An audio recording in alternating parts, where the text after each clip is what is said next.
There is little doubt that someday the ice will return. At least 8 times in the past million years, it has advanced and retreated with clockwork regularity. If we are unprepared for the next advance, the result could be hunger and death on a scale unprecedented in all of history. What scientists are telling us now is that the threat of an ice age is not as remote as they once thought. During the lifetime of our grandchildren, Arctic cold and perpetual snow could turn most of the inhabitable portions of our planet into a polar desert. In 1977, the worst winter in a century struck the United States. Arctic cold gripped the Midwest for weeks on end. Great blizzards paralyzed cities of the Northeast. One desperate night in Buffalo, 8 people froze to death in marooned cars. Pat Bushnell was on the road that night. Traffic just absolutely stopped. I was afraid of being stuck in the car all night long with the cold and the wind, running out of gas. And then what? I think that if we had to go through a real bad winter, just like we just went through, I think we'd have to think about moving someplace else. Move where? The brutal Buffalo winter might become common all over the United States. Climate experts believe the next ice age is on its way. According to recent evidence, it could come sooner than anyone had expected.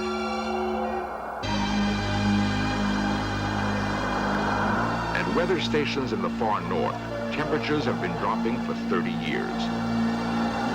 Seacoasts, long free of summer ice, are now blocked year-round. According to some climatologists, within a lifetime, we might be living in the next ice age. Of the 9 planets in our solar system, only Earth has conditions favorable to human life.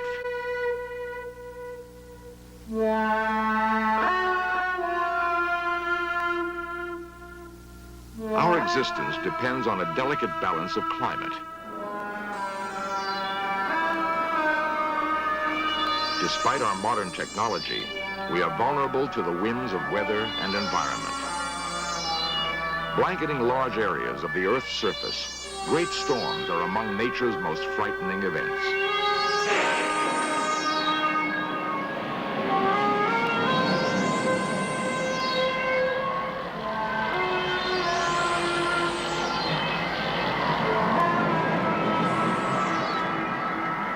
Uncontrollable tempests make us aware how fragile life on our planet really is.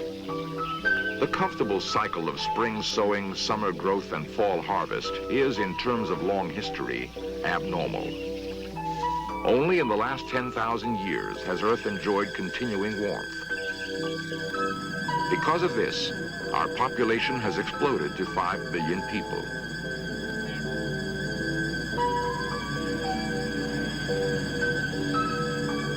For most of the last million years, however, whole continents were buried by ice.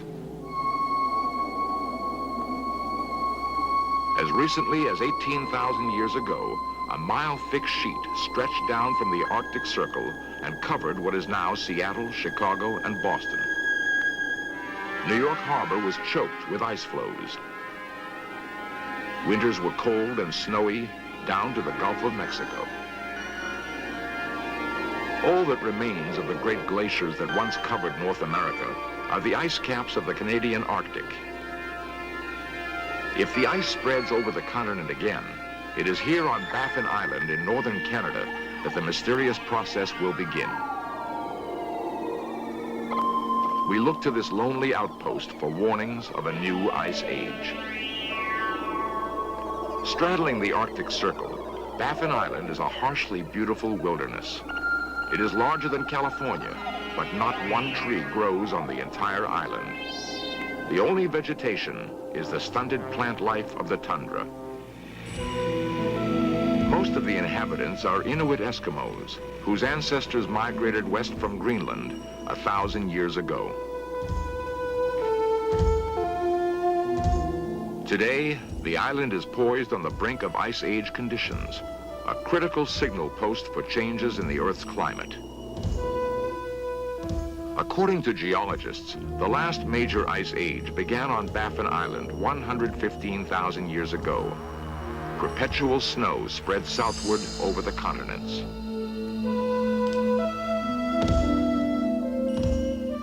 The weight of many years of snow compressed into ice. The ice grew thicker until it covered Canada, the northern United States, and Europe to a depth of 2 miles. For 100,000 years, the ice remained over large areas of the continents. Then, it retreated to the Arctic, and for the last 10,000 years, we have flourished in a warm interglacial period.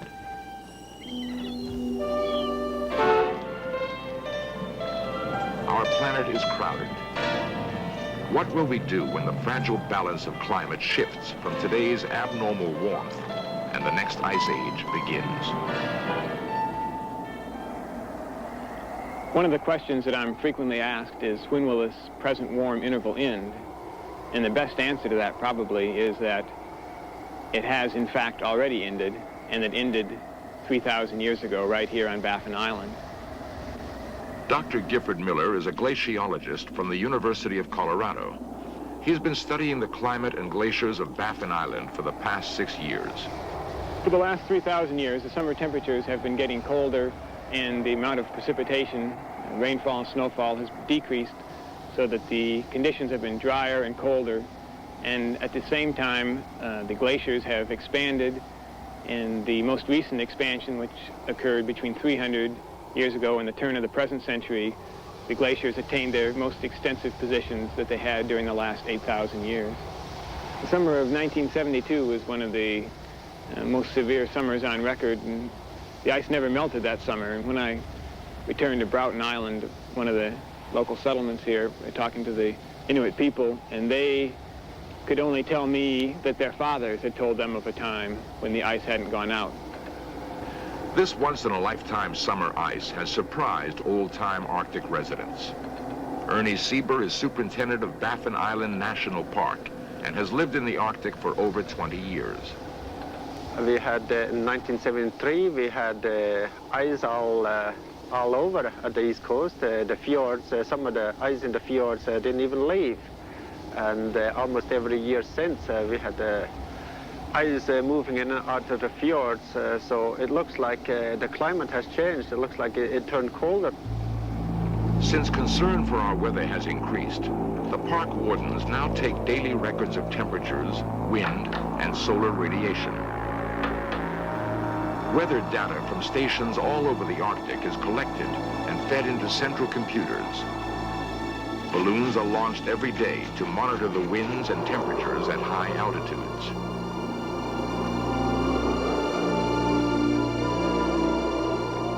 The data shows that average temperatures in the Arctic have fallen dramatically over the last 30 years. In most locations, the drop has been about 2 degrees centigrade. At that rate, the descent to ice age temperatures could take less than 200 years. It is not only the lonely Arctic that has cooled. The whole northern hemisphere is growing steadily colder. In Greenland, the snows of centuries have piled up on the largest ice cap in the northern hemisphere. Scientists have recently discovered evidence of a climatic catastrophe. Drilling down over 1,400 meters, geologists have collected precious samples of ancient ice. Some of it fell as snow over 100,000 years ago. The ice is shipped south, where it is kept frozen at minus 35 degrees and carefully divided up for study. By separating out the 2 forms of oxygen in the ice, scientists have been able to chart the temperatures when it fell as snow. Near the bottom of the ice cap, they found traces of widespread freezing occurring with dramatic suddenness.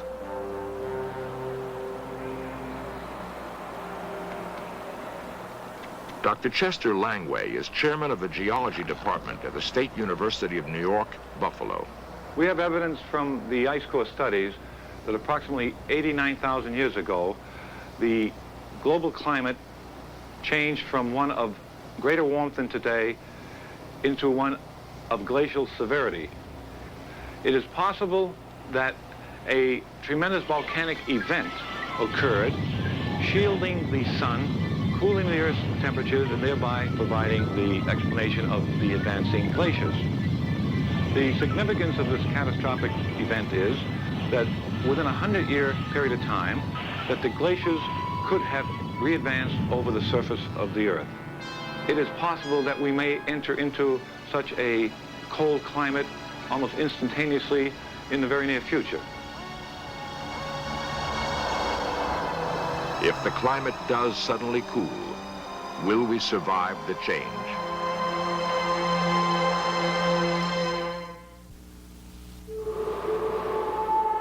"18,000 years ago, Manhattan Island was buried under a mile of ice.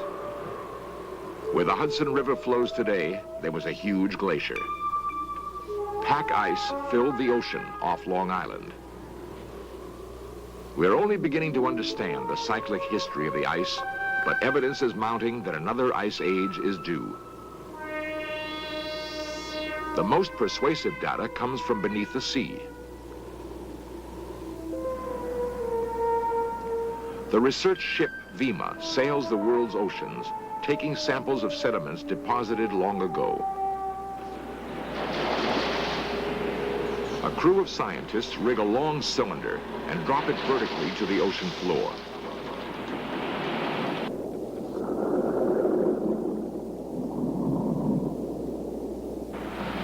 The cylinder dredges up mud from the seabed in the form of long cores. The types of tiny fossils found at different levels in the core shows the sea temperatures of the past. Geologists have collected enough sea cores to form a detailed history of climate during the last 1,000,000 years. The cores are analyzed at the Lamont Doherty Geological Laboratory of Columbia University. Dr. James Hayes leads the research. The climatic record in these deep sea cores tells us that there have been 8 ice ages in the last 700,000 years. It also tells us when they have occurred. This provides us with a test of various theories of the ice ages. We now have a theory that tells us that changes in the shape of the Earth's orbit act as a pacemaker for the ice age succession. Since this theory can precisely predict when ice ages occurred in the past, which can be tested against these deep sea cores, it also can predict when ice ages will occur in the future. From this theory, we can say with confidence that we are currently heading toward another ice age. In the winter of 1976-77, one storm after another buried the Northeast under record amounts of snow.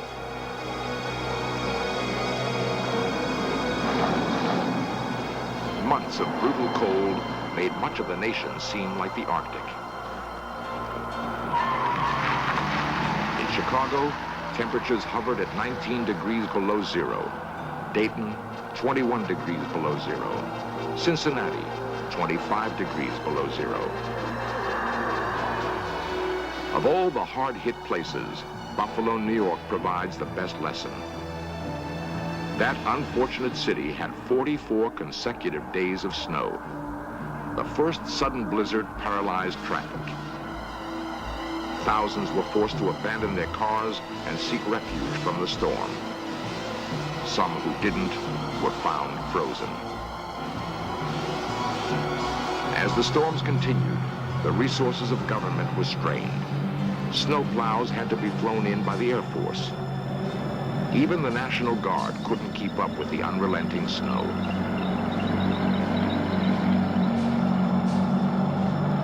Just how long can a modern city hold out when whole regions are cut off from food and fuel? When the weather turns on us again, how thin is the margin between life and death?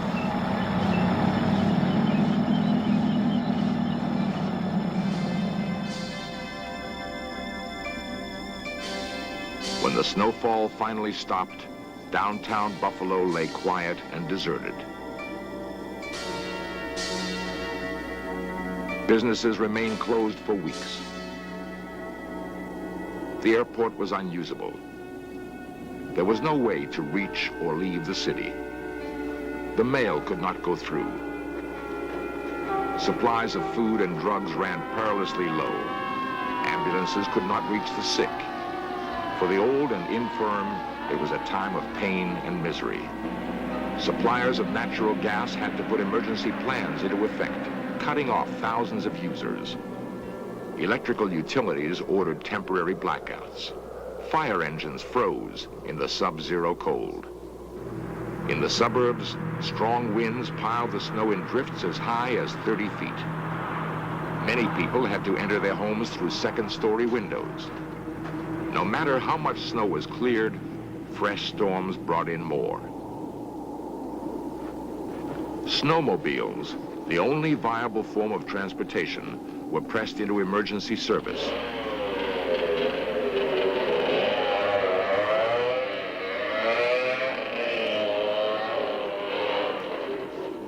Pat Bushnell remembers how the Buffalo storm began. It was terrible. It was the worst winter that we have ever had around here. When I left work, knowing it was bad, but still thinking I could get home, gone maybe 3 miles from work and realized that the roads were closed at that point. You couldn't walk. The wind coming right off the lake at that point, it's right in downtown Buffalo, was so brutal that you just couldn't walk. So I sat for a while, just sat and waited in the car, and finally, realized that it was hopeless. The thought of freezing to death, that's kind of frightening. My worst fear at that point was the children. I was worried sick about them. They were in the house alone. That was the biggest worry. To go through that every year just wouldn't be worth the fight. And it's a fight. It's a real fight. 500,000 workers in the United States were laid off because of fuel shortages. Hundreds died of illness made worse by the cold. Had the storms continued much longer, millions would have been in jeopardy for lack of food and fuel. The experience of 1977 leads us to imagine the disaster the future might bring. In the descent to an ice age, one severe winter would follow another.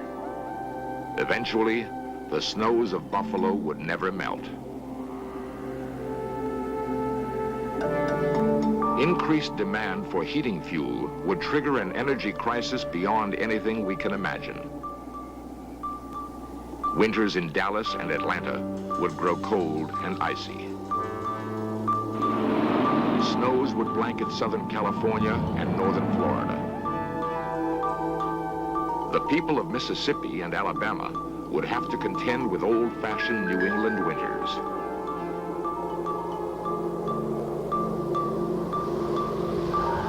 Icy winds would sweep the Kansas wheat fields.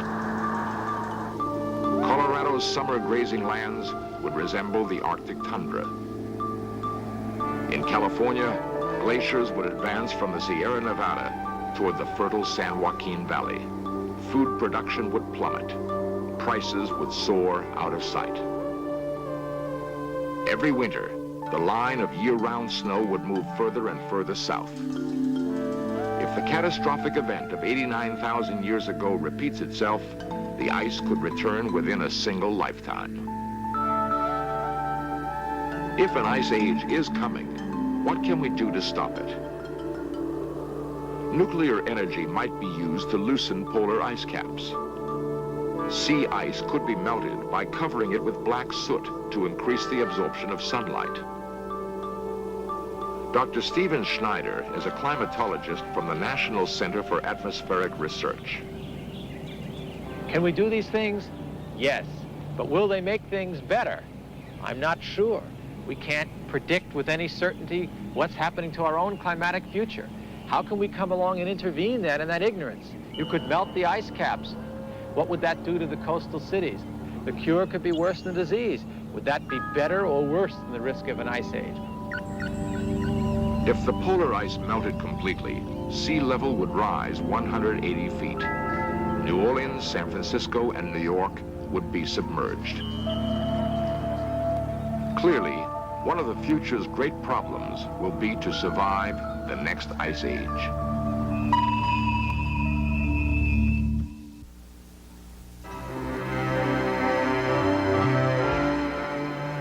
water, air, and ice comprise a delicate system in which everything is connected to everything else. It's the interaction between people and climate that worry me the most, because with everyone jammed in countries, locked in national boundaries, a change in climate means a redistribution of where the rain is, where the growing seasons are.